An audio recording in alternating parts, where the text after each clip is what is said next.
नमस्कार विद्यार्थियों, मैं हेमंत स्वामी हिंदी की ऑनलाइन कक्षा में फिर आपके समक्ष उपस्थित हूँ। आज हमारा अध्ययन का विषय है कक्षा 11 की हिंदी पाठ्य पुस्तिका आरव प्रथम के गद्य खंड का अध्याय मियां नसरुद्दीन, जिसकी लेखिका है कृष्णा सोबती। तो इस पाठ का संपूर्ण व्याख्यान हम पिछले वीडियो में अध्ययन कर चुके हैं, जिसका लिंक आपको यहाँ डिस्क्रिप्शन में मिल जाएगा। अब इसके प्रश्नोत्तर देखते हैं। प्रथम प्रश्न है, मियां नसरुद्दीन को नान बाइयों का मसीहा क्यों कहा गया है? तो नान बाई वो होते हैं कि जो रोटियां बनाते हैं। तो इसका जवाब है कि मियां नसरुद्दीन को नान बाइयों का मसीहा कहा गया है क्योंकि वे साधारण नान बाई नहीं है, वे खानदानी नान बाई हैं। उनकी 3 पीढ़ियों से वो नान बाई का काम कर रहे हैं। अन्य नान बाई रोटी केवल पकाते हैं, पर मियां नसरुद्दीन अपने पेशे को कला मानते हैं। उनके पास 56 प्रकार की रोटियां बनाने का हुनर है। वे अपने को सर्वश्रेष्ठ नान बाई बताता है, इसलिए उन्हें मियां नसरुद्दीन को नान बाइयों का मसीहा कहा जाता है। अगला प्रश्न है कि लेखिका मियां नसरुद्दीन के पास क्यों गई थी? लेखिका कृष्णा सोबती मियां नसरुद्दीन के पास क्यों गई? तो लेखिका कृष्णा सोबती मियां नसरुद्दीन के पास पत्रकार की हैसियत से गई थी। वे उनकी नान बाई कला के बारे में जानकारी प्राप्त कर उसे प्रकाशित करना चाहती थी। अगला प्रश्न है कि बादशाह के नाम का प्रसंग आते ही लेखिका की बातों में मियां नसरुद्दीन दिलचस्पी क्यों खत्म हो जाती है? कि जैसे ही बादशाह के नाम का प्रसंग आता तो लेखिका की बातों में मियां नसरुद्दीन की दिलचस्पी, रुचि खत्म हो जाने लगती। कि ऐसा क्यों? तो बादशाह के नाम का प्रसंग आते ही मियां नसरुद्दीन की दिलचस्पी लेखिका की बातों में खत्म होने लगी, क्योंकि उन्हें किसी खास बादशाह का नाम मालूम न था। वे जो बातें बता रहे थे वे बस सुनी सुनाई थी, उस तथ्य में सच्चाई नहीं थी। लेखिका को डींगे मारने के बाद उसे सिद्ध नहीं कर सकते थे। तो मियां नसीरुद्दीन लेखिका को जो डींगे मार रहा था अपने पूर्वज के बारे में, तो उसको वह सिद्ध नहीं कर पा रहा था। अगला प्रश्न है कि मियां नसीरुद्दीन के चेहरे पर किसी दबे हुए अंधड़ के आसार देखकर यह मजमून अर्थात विषय न छेड़ने का फैसला किया। इस कथन के पहले और बाद के प्रसंग का उल्लेख करते हुए इसे स्पष्ट कीजिए।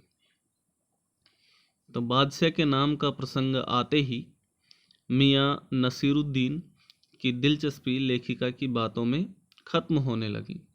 उसके बाद जिसकी चर्चा हम ऊपर कर चुके हैं पूर्व के प्रश्न में कि क्यों खत्म होने लगी, उसके बाद वे किसी को भट्टी सुलगाने के लिए पुकारने लगे, संबोधित करने लगे।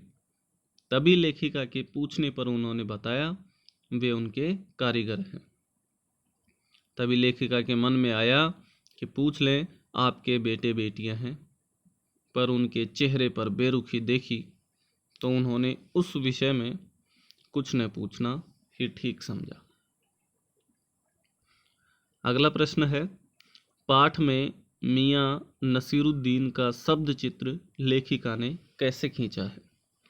तो मियां नसीरुद्दीन 70 वर्ष की आयु के हैं, तो उनकी आयु 70 वर्ष है। मियां नसीरुद्दीन का शब्द चित्र लेखिका ने कुछ इस प्रकार से खींचा है। लेखिका ने जब दुकान के अंदर झांका तो पाया कि मियां चारपाई पर बैठे बीड़ी का मजा ले रहा है, बीड़ी के कस लगा रहे हैं। मौसमों की मार से पका चेहरा, कि वो हर मौसम में ही भट्टी के सामने रहते थे, रोटियां पकाया करते थे, अर्थात विभिन्न मौसमों का अनुभव था। आँखों में काइयाँ भोलापन, कि आँखों में भोलापन और धूर्तता झलक रही थी।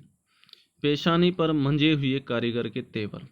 पेशानी अर्थात उनके मस्तक पर, कि उनके माथे पर एक मंजे हुए अर्थात अनुभवी कारीगर के तेवर दिखाई दे रहे थे। तो इस प्रकार से लेखिका कृष्णा सोबती ने मियाँ नसीरुद्दीन का शब्द चित्र खींचा था। अगला प्रश्न है, मियाँ नसीरुद्दीन की कौन सी बातें आपको अच्छी लगी?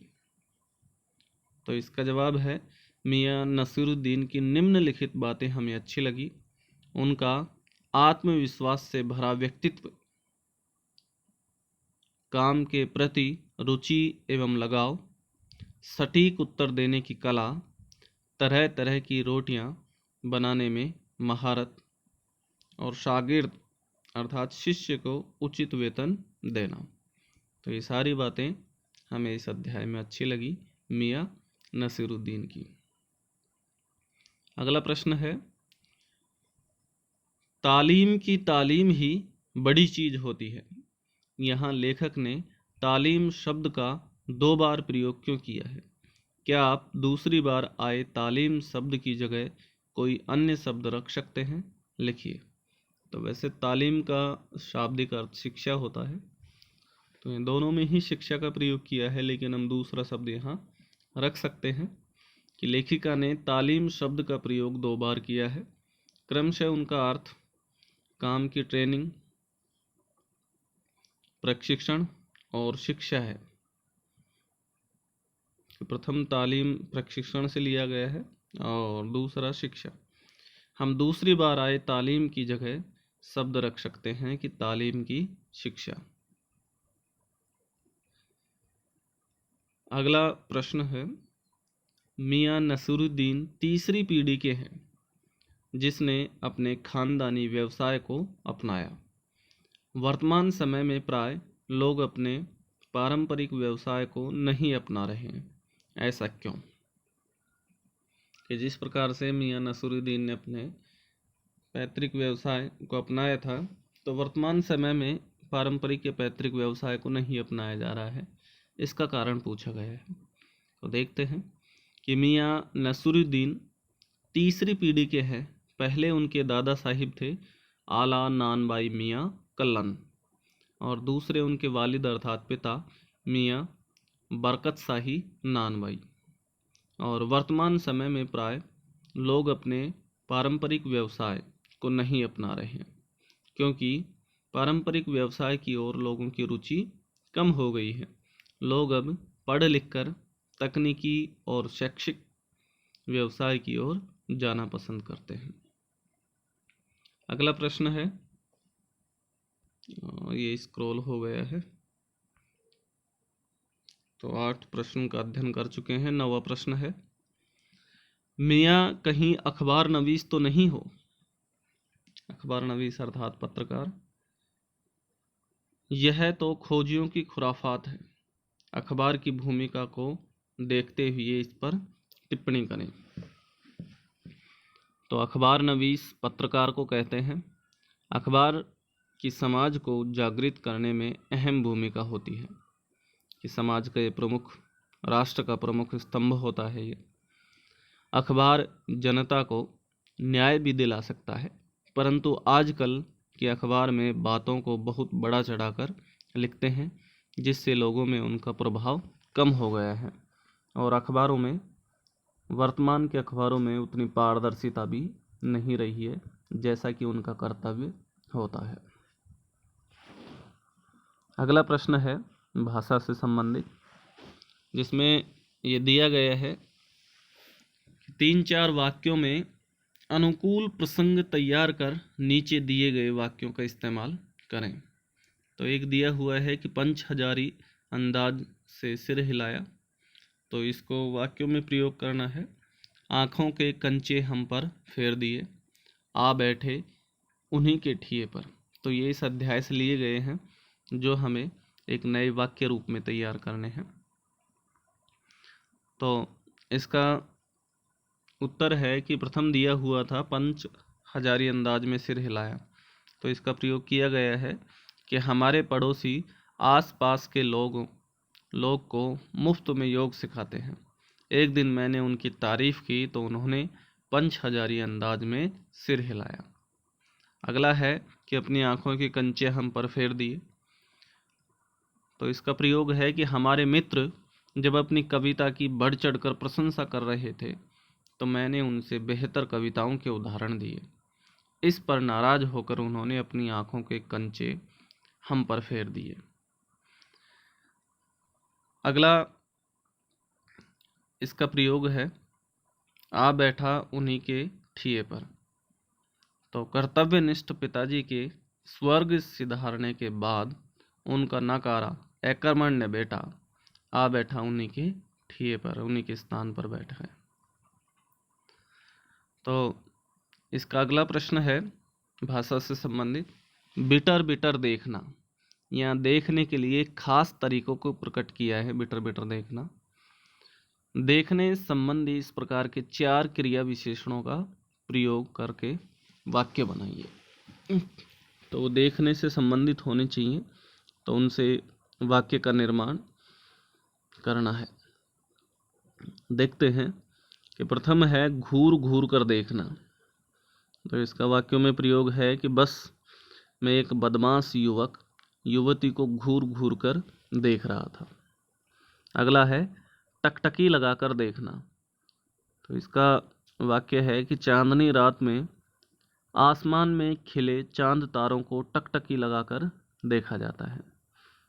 अगला है चोरी चोरी देखना, कि घर में सभी की उपस्थिति की वजह से सोहन अपनी मंगेतर को चोरी चोरी देख रहा था।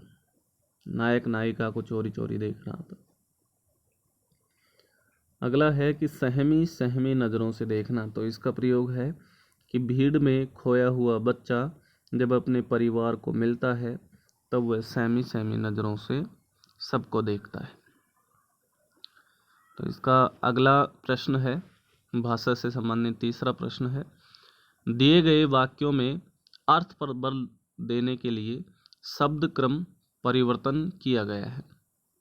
सामान्यतः इन वाक्यों को किस क्रम में लिखा जाता है, लिखें। तो यहाँ क्रम भंग संबंधी अशुद्धि के वाक्य दिए गए हैं, तो उनको शुद्ध करके और उनका क्रम सुव्यवस्थित करना है। प्रथम दिया हुआ है कै कि मियाँ मशहूर हैं 56 किस्म की रोटियां बनाने के लिए। तो ये मियाँ उसके लिए नसीरुद्दीन के लिए कहा गया है कि मियाँ 56 किस्म की रोटियां बनाने के लिए मशहूर हैं, प्रसिद्ध हैं। निकाल लेंगे वक्त थोड़ा। अगला जो अशुद्ध वाक्य दिया है कि निकाल लेंगे वक्त थोड़ा, तो इसका शुद्ध रूप होगा कि थोड़ा वक्त निकाल लेंगे। अगला अशुद्ध वाक्य है कि दिमाग में चक्कर काट गई है कि बात। तो इसका शुद्ध रूप होगा कि बात दिमाग में चक्कर काट गई है। अगला अशुद्ध रूप है रोटी जनाब पकती है आँच से। तो यहाँ जनाब संबोधन के लिए किया गया है कि जनाब रोटी आँच से पकती है। तो बड़े ही आसान सरल थे ये। इसका दिया हुआ भी है नीचे। प्रथम का होगा मियाँ 56 किस्म की रोटियां बनाने के लिए मशहूर हैं। अगला है थोड़ा वक्त निकाल लेंगे। फिर उससे अगला है बात दिमाग में चक्कर काट गई। फिर अंतिम है कि जनाब रोटी आँच से पकती है। तो इस प्रकार से हमने इस अध्याय का संपूर्ण व्याख्यान और सभी प्रश्नोत्तर हल कर लिए हैं। धन्यवाद।